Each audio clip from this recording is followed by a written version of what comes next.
नमस्कार, स्वागत है आपका। मेरा नाम है विपिन बेबाक। मेरे साथ मेरे सहयोगी शादाब रिजवी। धन्यवाद साहब। दिल्ली एमसीडी मेयर इलेक्शन में बीजेपी ने बाजी मार ली है। राजा इकबाल सिंह दिल्ली के नए महापौर बन गए हैं।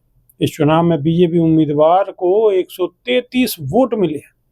वहीं एमसीडी के चुनावी नतीजों के बाद आम आदमी पार्टी की तरफ से प्रतिक्रिया सामने आई है। आप नेता सौरभ भारद्वाज ने कहा है कि अब कोई बहाना नहीं चलेगा, काम करके दिखाना पड़ेगा। सौरभ भारद्वाज ने कहा कि तमाम हथकंडे और जोड़ तोड़ के बाद भी 250 पार्षदों की एमसीडी में बीजेपी के पास 117 पार्षद ही हैं। 238 पार्षदों के हाउस में भी बहुमत 120 पर बनता है। बीजेपी जान ले, 4 इंजन की सरकार में कोई बहानेबाजी नहीं चलेगी, कोई बयानबाजी नहीं चलेगी। अब तो काम करके दिखाना ही पड़ेगा। जनता 1 महीने में जान जाएगी। आपको बता दें, एमसीडी के इस मेयर इलेक्शन में आम आदमी पार्टी ने अपने उम्मीदवार नहीं उतारे थे, जबकि कांग्रेस ने 8 वोट के बावजूद अपना प्रत्याशी चुनावी मैदान में उतारा था। शादाब रिजवी।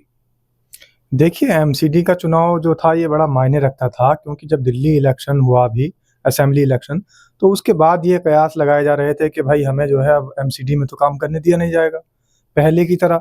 जैसे अरविंद केजरीवाल सरकार थी उस समय में आम आदमी पार्टी के नेता और आम आदमी पार्टी के राष्ट्रीय संयोजक ये कह देते थे कि केंद्र सरकार काम नहीं करने दे रही है, एलजी साहब टांग अड़ाते हैं। अब जैसे ही भारतीय जनता पार्टी की सरकार बनी दिल्ली के अंदर, तो एक बड़ा सवाल ये उठ रहा था कि जब बात आएगी एमसीडी की और दिल्ली के विकास कार्यों की, दिल्ली की सफाई की और दिल्ली की सफाई व्यवस्था को दुरुस्त करने की, हवा पानी को दुरुस्त करने की, कूड़े का ढेर, कचरे का ढेर हटाने की, तो फिर वहीं पेंच अटकेगा। और वही भी अब तो सौरभ भारद्वाज जो कह रहे हैं कि अब तो 4 इंजन की सरकार है और कोई बहाना चल ही नहीं सकता, क्योंकि चारों तरफ खुद बीजेपी है। भाई चारों दिशा में बीजेपी मौजूद है, तो अब कोई बहाना चलेगा ही नहीं। अब तो विकास करना ही पड़ेगा, हर स्तर पर करना पड़ेगा, कोई बयानबाजी भी नहीं चलेगी। बिल्कुल, मैं वही बता रहा हूँ कि जो एक कहानी, एक पेंच अटक जाता था, एक कहानी बना दी जाती थी कि इस वक्त हम काम नहीं कर सकते क्योंकि एमसीडी में तो आम आदमी पार्टी है। तो अब तो भारतीय जनता पार्टी के लिए बहानेबाजी का कोई अवसर बचा ही नहीं है।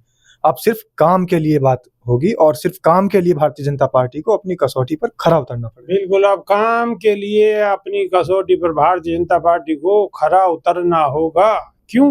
कि कोई बहानेबाजी नहीं चलेगी। 4 इंजन की सरकार है दिल्ली के अंदर। अब विकास कार्य रुकने नहीं चाहिए। बिल्कुल, बुलेट ट्रेन तो नहीं चली, लेकिन बुलेट ट्रेन की स्पीड से काम दौड़ने चाहिए। अब देखने वाली बात होगी, बुलेट ट्रेन की तरह चलते हैं काम या फिर वही राग, वही बहानेबाजी और सिर्फ बहानेबाजी अब चलने वाली नहीं है। जनता सब कुछ देख रही है, महसूस कर रही है। अभी के लिए सिर्फ इतना ही। नई वीडियो में फिर रूबरू हूँ। बहुत बहुत शुक्रिया। नमस्कार। धन्यवाद सर।